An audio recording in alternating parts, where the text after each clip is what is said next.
आशुतोष शर्मा आप सबका वेलकम करता हूं मेरे चैनल मैथियापा में। आज हम लोग देखने वाले हैं प्रस्तावना, ठीक, का जो मूल स्रोत है, ठीक, प्रस्तावना का जो मूल स्रोत है वो क्या है? नेहरू उद्देशिका प्रस्ताव है, ठीक है, जिसे हम लोग बोलते हैं नेहरू ऑब्जेक्टिव रिजोल्यूशन बोलते हैं, ठीक है, ठीक। ये जो प्रियम्बल है उसकी जो जड़ें हैं पंडित जवाहरलाल नेहरू के उद्देश्य प्रस्ताव ऑब्जेक्टिव रेजोल्यूशन में एकदम वर्णित है, ठीक है। ये जो प्रस्ताव था, प्रस्ताव मतलब कि ये जो नेहरू ऑब्जेक्टिव रेजोल्यूशन है, ये 13 दिसंबर 1946 को जो है नेहरू जी ने संविधान सभा में पेश किया था। उसके बाद 22 जनवरी 1947 को जो है संविधान सभा द्वारा स्वीकार कर लिया गया था, ठीक है भाई, ठीक। आगे चलते हैं, देखते हैं नेहरू का जो ऑब्जेक्टिव रेजोल्यूशन है उसमें क्या कहा गया था। नेहरू जी ने ये कहा था कि भारत एक स्वतंत्र प्रभुत्व संपन्न गणराज्य होगा जहाँ सभी नागरिकों को न्याय, समानता और स्वतंत्रता मिलेगी, ठीक है। ये चीज़ जो है आपके पंडित नेहरू जी ने कहा था। क्या कहा था एक बार फिर से देख लीजिए। भारत एक स्वतंत्र प्रभुत्व संपन्न गणराज्य होगा जहां सभी नागरिकों को न्याय, समानता और स्वतंत्रता मिलेगी। यही पूरी की पूरी बातें जो है संविधान की प्रस्तावना में शब्दशः शामिल कर ली गई। यानी प्रस्तावना का जो आधार था, फाउंडेशन जो था, वो नेहरू का यह ऑब्जेक्टिव रेजोल्यूशन ही था, ठीक है। इस वजह से प्रस्तावना का जो फादर बोला जाता है, एक्चुअल में जो फादर बोले जाते हैं प्रस्तावना के, वो किसको बोला जाता है? पंडित नेहरू जी को बोला जाता है, ठीक है, ठीक। नेहरू जी का अगर विचार देखा जाए तो वो क्या था? नेहरू चाहते थे कि भारत का जो संविधान है वो जनता की इच्छा और आदर्शों पर आधारित होना चाहिए, ठीक है। उन्होंने ये भी कहा था कि संविधान को समानता, स्वतंत्रता और भाईचारे मतलब इक्वलिटी, लिबर्टी और फ्रेटर्निटी पर खड़ा होना चाहिए था, ठीक है, ठीक। ताकि उन्होंने एक सेक्युलर और डेमोक्रेटिक इंडिया की कल्पना की जा सके, ठीक है। उन्होंने जो है इस चीज़ पे इक्वलिटी, लिबर्टी, फ्रेटर्निटी पे बहुत ज़्यादा जोर दिया था, क्योंकि भारत को जो है सेक्युलर और डेमोक्रेटिक इंडिया बनाने की जो उनकी कल्पना थी वो जो है सच की जा सके, ठीक। इन सभी विचारों को डॉक्टर भीमराव साहब ने संविधान की प्रस्तावना में सटीक रूप दे दिया था। प्रस्तावना में जो है अन्य नेताओं की क्या भूमिका थी, रोल ऑफ अदर लीडर्स, उसको देख लेते हैं एक बार। जो डॉक्टर भीमराव अंबेडकर साहब थे, इन्होंने क्या किया? नेहरू के ऑब्जेक्टिव रेजोल्यूशन के आधार पर प्रस्तावना को ड्राफ्ट किया, ठीक है। जो राजेंद्र प्रसाद थे, इन्होंने संविधान सभा के अध्यक्ष के रूप में प्रस्तावना को अंगीकृत कराया, ठीक। सरदार पटेल ने क्या किया? संघ की एकता और अखंडता के विचार पर जोर दिया था। मौलाना अबुल कलाम आज़ाद ने क्या किया? शिक्षा और स्वतंत्रता के मूल्यों को मजबूत करने की बात की, ठीक। ये इतनी चीज़ें, जो अन्य नेता थे उनकी क्या भूमिका थी उसको देख लिया।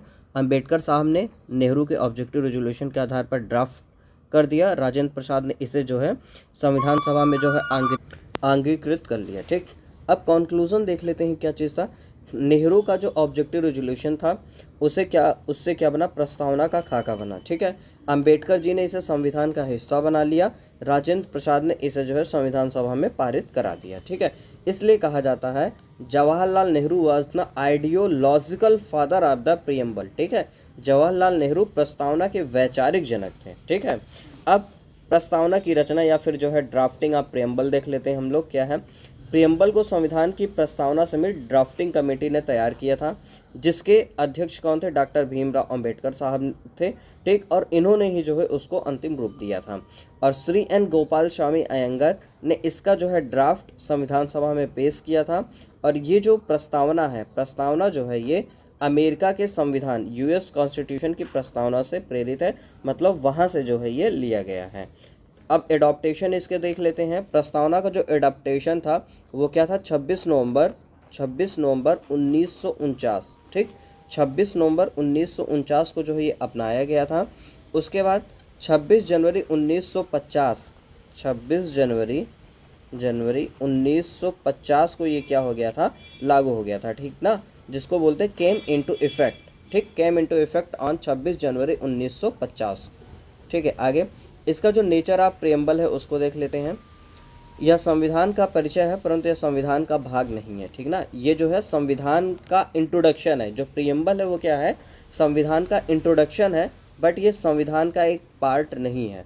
सर्वोच्च न्यायालय ने कहा है preamble is not enforceable in court इसके प्रावधान अदालत में लागू नहीं किए जा सकते, ठीक है, लेकिन यह संविधान की व्याख्या इंटरप्रिटेशन के मार्गदर्शक के रूप में काम करता है। मतलब ये समझ लीजिए कि ये जो प्रियम्बल है आपका कि जो आपका संविधान है उसका इंट्रोडक्शन है, ये संविधान का परिचय बताता है, ठीक है, लेकिन उसका जो है ये भाग नहीं है। प्रस्तावना की जो प्रकृति है वो क्या है, ये जो है आपका संविधान का इंट्रोडक्शन है, लेकिन ये जो है संविधान का भाग नहीं है, ठीक। इस पे जो है सर्वोच्च न्यायालय का क्या कहना है, preamble is not a enforceable in court, मतलब ये कि इसका जो प्रावधान है अदालत में लागू नहीं किया जा सकता है, ठीक है, लेकिन यह संविधान की व्याख्या के रूप में काम करता है, ठीक। ये जो है संविधान, ये जो है आपके सर्वोच्च न्यायालय का कहना है।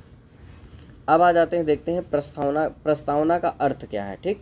प्रस्तावना संविधान का परिचय पत्र है या संविधान की आत्मा मानी जाती है, ठीक। अगर पूछे संविधान की आत्मा क्या है तो आपको क्या बताना है, प्रस्तावना, ठीक है। इसमें यह बताया गया है कि भारत का संविधान किन उद्देश्य, आदर्श और सिद्धांत पर आधारित है, ठीक। अब देख लीजिए प्रस्तावना का पाठ क्या है। प्रस्तावना का पाठ क्या है, हम भारत के लोग भारत को एक पूर्ण प्रभुत्व संपन्न समाजवादी पंथनिरपेक्ष लोकतंत्रात्मक गणराज्य बनाने के लिए तथा उसके समस्त नागरिकों को न्याय, सामाजिक, आर्थिक और राजनीतिक स्वतंत्रता, विचार, अभिव्यक्ति, विश्वास, धर्म और उपासना की समानता, प्रतिष्ठा और अवसर की और उन सब में बंधुता बढ़ाने का संकल्प करते हैं, जिससे हमारे देश की एकता और अखंडता सुनिश्चित हो सके, ठीक। हमारी संविधान सभा इस संविधान को 26 नवंबर 1949 को अंगीकृत, अधिनियमित और आत्मार्पित करती है। ये है आपका प्रस्तावना का पार्ट है, प्रस्तावना है ये, ठीक। इसकी क्या मुख्य विशेषताएं हैं उसके बारे में देख लेते हैं। हम भारत के लोग, मतलब क्या, यह बताता है कि सत्ता का स्रोत जनता है, ठीक है। मतलब ये जो आपके यहाँ जो गवर्नमेंट है वो क्या है, वो जनता से बनेगी, ठीक है। प्रभुत्व संपन्न मतलब सोवरेन, भारत किसी अन्य देश पर निर्भर नहीं रहेगा, ये हो गया प्रभुत्व संपन्न। समाजवादी का मतलब क्या, देश में आर्थिक समानता और सामाजिक न्याय की भावना होनी चाहिए। पंथनिरपेक्ष सेकुलर मतलब ये सभी धर्मों का समाज। लोकतांत्रिक डेमोक्रेटिक मतलब क्या, जनता द्वारा जनता के लिए जनता का शासन, जनता द्वारा जनता के लिए जनता का शासन ही डेमोक्रेटिक या लोकतांत्रिक कहलाती है, ठीक। गणराज्य मतलब रिपब्लिक, देश का प्रमुख प्रेसिडेंट जनता द्वारा चुना जाएगा, यही गणराज्य का मतलब है, ठीक है। न्याय, स्वतंत्रता, समानता, बंधुता, ये 4 आदर्श संविधान की नींव है, ठीक। यहाँ पे इस 4 संविधान की जो नींव है वो क्या है, न्याय है, स्वतंत्रता है, समानता है और बंधुता।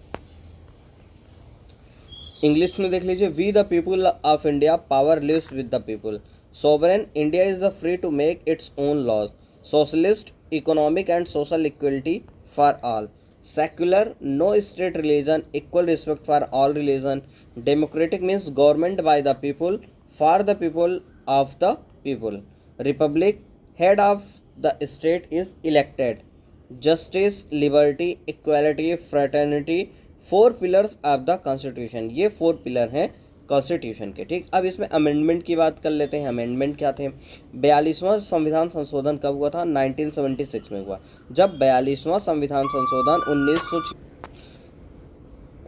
तो प्रस्तावना में जो है 3 शब्द जोड़े गए थे, ठीक। पहला क्या था, समाजवादी जिसे सोशलिस्ट कहते हैं, दूसरा पंथनिरपेक्ष सेक्युलर, तीसरा एकता और अखंडता यूनिटी एंड इंटीग्रिटी, ठीक। ये 3 शब्द जो है आपके कब जोड़े गए थे, 42वां संविधान संशोधन जब 1976 में हुआ था, तो ये 3 शब्द थे। कौन कौन से थे भाई, समाजवादी, पंथनिरपेक्ष और एकता और अखंडता, ये 3 शब्द थे, ठीक। आगे देखते हैं, प्रस्तावना की न्यायिक मान्यता, जुडिशियल इंपॉर्टेंस इसकी क्या है।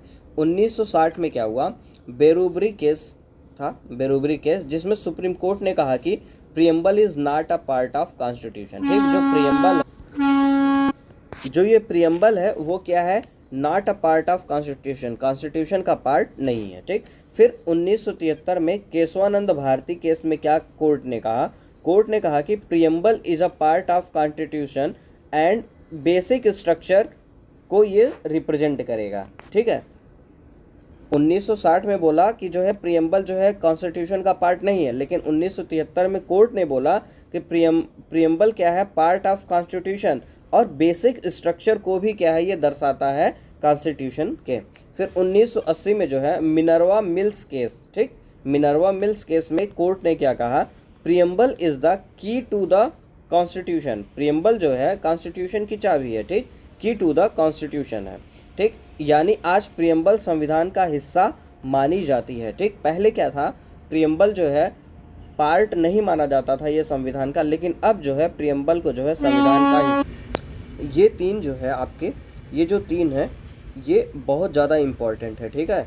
1960 में जो बेरुबरी केस है, 1973 में केशवानंद भारती केस है, 1980 में मिनर्वा मिल्स केस है, ठीक है। ये इम्पोर्टेंट है, इसको देख लीजिएगा, हर एग्ज़ाम में लगभग पूछा जाता है ये, ठीक है। और जब 1980 में मिनर्वा केस में जो है preamble is the key to the constitution, जब इस बात को कोर्ट ने कहा, तब से जो है प्रियम्बल संविधान का हिस्सा जो है माना जाने लगा है। अब देखते हैं objective of the preamble. Preamble के क्या उद्देश्य थे। प्रियम्बल ये बताती है कि हमारा संविधान किन आदर्शों पर जो है, किन आइडियोलॉजी पे जो है ये चल रहा है, किस पे बेस्ड है ये, ठीक है। तो सबसे पहले नंबर पे सोवरेन है, फिर सोशलिस्ट है, सेकुलर है, डेमोक्रेटिक है, रिपब्लिक है, जस्टिस है, ठीक, लिबर्टी है, इक्वलिटी है, फ्रेटर्निटी है, ठीक है, ये चीज़ है। अब देख लीजिए सोवेरेनिटी, प्रभुत्व संपन्न, भारत पूरी तरह स्वतंत्र है, ठीक है। समाजवादी मतलब समानता और न्याय पर आधारित है ये, ठीक है। पंथ निरपेक्ष, सभी धर्मों के लिए समान सम्मान है यहाँ पे। लोकतांत्रिक, जनता द्वारा जनता के लिए शासन है। राष्ट्र प्रमुख जनता द्वारा चुना जाएगा, इस वजह से इसको गणराज्य बोला गया। न्याय तीनों होना चाहिए, सामाजिक, आर्थिक और राजनीतिक, ये तीनों न्याय की यहाँ पे व्यवस्था की गई है। स्वतंत्रता, विचार, अभिव्यक्ति, विश्वास, तीनों की जो है यहाँ पे स्वतंत्रता या आज़ादी होगी आपके पास। समानता, अवसर और प्रतिष्ठा में समानता होगी, ठीक। बंधुता, एकता, अखंडता और भाईचारे की भावना सबके अंदर होनी चाहिए। ये हमारा जो है प्रियम्बल जो है ऐसा कहता है, ठीक। इम्पोर्टेंस ऑफ प्रियम्बल, प्रियम्बल की जो महत्व है वो क्या है। यह संविधान की आत्मा है, ठीक। सोल ऑफ कॉन्स्टिट्यूशन इसे कहा जाता है। यह बताते हैं कि भारत को स्वरूप जो है क्या है, ठीक। प्रियम्बल से आप समझ सकते हैं कि भारत का जो नेचर है वो कैसा है। जो संविधान है उसके उद्देश्य और मूल्य दोनों इसमें जो है निहित है, इसमें सम्मिलित है, ठीक है। अगर पूछो संविधान के ऑब्जेक्टिव और वैल्यूज ये किसमें निहित है, तो क्या बताएंगे, प्रियम्बल में बताएंगे, ठीक। जैसे देख लीजिए आप, प्रियम्बल में आपने ये सारी चीज़ें देखी, ये सारी चीज़ों पे बेस्ड ही अपना कॉन्स्टिट्यूशन है, ठीक है, ठीक। अब आगे देखते हैं। यह संविधान की व्याख्या के समय दिशा निर्देश का कार्य करती है, ठीक। जब संविधान का इंटरप्रिटेशन होता है तो गाइडिंग लाइट के जैसा ये काम करता है, ठीक। 7 ऐसी चीज़ें जो हम लोगों को क्विक रिवीजन होना ही चाहिए, याद रहनी ही चाहिए ये चीज़ें, ठीक। प्रस्तावना संविधान का परिचय पत्र है। 26 नवंबर 1949 को अपनाया गया, 26 जनवरी 1950 से ये लागू हो गया, ठीक है। 42वां संविधान संशोधन 1976। जोड़े गए शब्द समाजवादी, पंथ निरपेक्ष और अखंडता है, ठीक। 3 शब्द जोड़े गए थे, ये पूछा जाता है। 42वें संविधान संशोधन 1976 में जोड़े गए शब्द कौन से थे। पहला समाजवादी, पंथ निरपेक्ष और अखंडता, ये शब्द हैं, ठीक। प्रस्तावना जो है संविधान का बेसिक स्ट्रक्चर होता है। फिर डॉक्टर BR अम्बेडकर को फादर ऑफ द कॉन्स्टिट्यूशन कहा जाता है, ठीक है, ठीक। और जो वैचारिक फादर बोला जाता है प्रस्तावना का, वो किसे बोला जाता है, पंडित नेहरू जी को बोला जाता है। ये था प्रस्तावना पे बेस्ड आपका जो है एक लेक्चर। प्रस्तावना इसमें जो है पूरे तरीके से कंप्लीट हो चुका है। अब आगे बात करेंगे हम लोग नेक्स्ट क्लास में, ठीक है। Okay, thank you.